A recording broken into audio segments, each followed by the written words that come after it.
अपेन इउनिभार्सिटियाव लानाय degree सार्टिफिकेटफोरा valid जायो ना जाया होननानै गोबां मानसिफोरा आंनाव सोङो आरो गोबाङानो बुंनो नागिरो अपेन इउनिभार्सिटि जेरै इग्नौ कृष्णकान्त हन्डिकै स्टेट अपेन इउनिभार्सिटि बेफोरनि डिग्री सार्टिफिकेटफोरा भेलु गैया बेवहाय लानानै लाब गैया होननानै गोबाङानो सानो आरो बुङो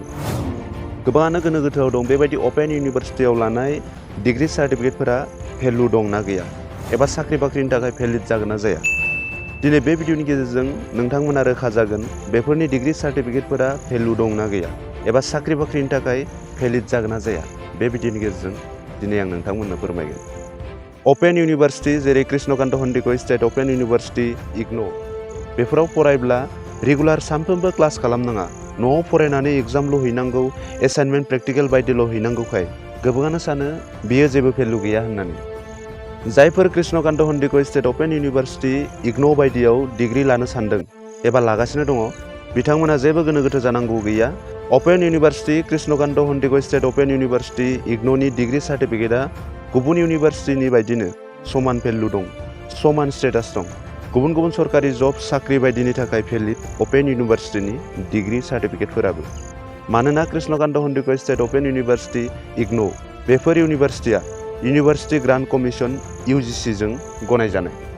नोंथांमोना नोजोर होब्ला नुगोन जेब्ला सरकारा साख्रिनि थाखाय एडभार्टाइजमेन्ट फोसावो बेवहाय एडुकेसन क्वालिफिकेसनाव नायब्ला नुगोन 12 pass from recognised board graduation from UGC recognised university master degree from UGC recognised university बेबायदि बेवहाय अपेन इउनिभार्सिटिनिया एप्लाइ खालामनो हाया मोना होननाय बिदि नुफेराखै सरकारि साख्रि competitive exam APSC UPSC SSC third grade fourth grade साख्रि टिचार रिक्रुटमेन्ट जेरावबो भेलिड 99% सरकारि साख्रि जबनि बेलायाव अपेन इउनिभार्सिटिनि सार्टिफिकेटआ भेलिड जायो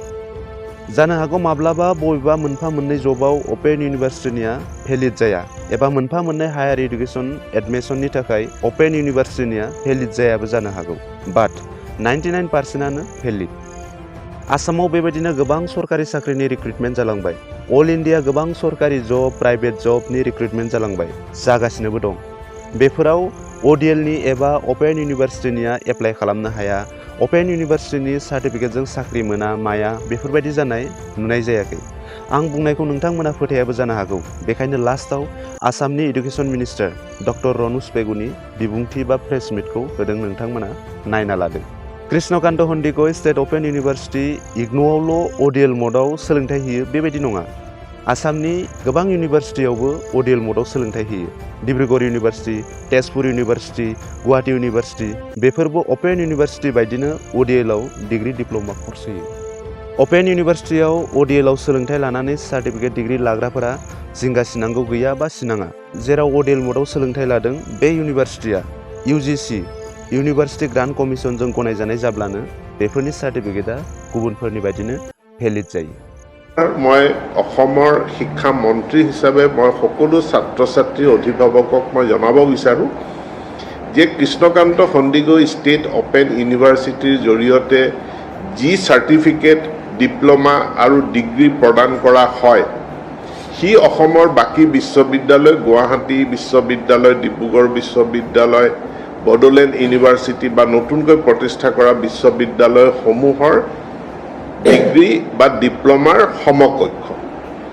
যিকোনো নিযুক্তি প্ৰক্ৰিয়া হওক বা আন সা সুবিধাৰ ক্ষেত্ৰত আমি এই অপেন ইউনিভাৰ্চিটিৰ পৰা পাছ কৰা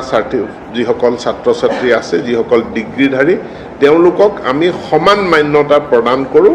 এনেকুৱা কোনো কথা নাই যে অপেন ইউনিভাৰ্চিটিৰ চাৰ্টিফিকেটখন সকলো জেগাত স্বীকৃতি নাপায় বুলি কোনো ধৰণৰ কথা নাই সেইটো ৰাষ্ট্ৰজুৰি ভাৰত চৰকাৰৰ নীতি আৰু বৰ্তমান গোটেই পৃথিৱীব্যাপীয়েই এই অপেন এণ্ড ডিষ্টেন্স লাৰ্ণিং এই গোটেই এটা পৃথিৱীব্যাপী এটা আন্দোলনৰ ৰূপ লৈছে GERৰ প্ৰব্লেম কেৱল ভাৰতবৰ্ষত নহয় গোটেই পৃথিৱীত আছে আৰু পৃথিৱীৰ যিবিলাক ডাঙৰ ডাঙৰ নামজ্বলা বিশ্ববিদ্যালয় আছে সেই নামজ্বলা বিশ্ববিদ্যালয়বিলাকতো অপেন এণ্ড ডিষ্টেন্স লাৰ্ণিং ব্যৱস্থা আছে আৰু তাৰ সুবিধা সকলোৱে লৈ আছে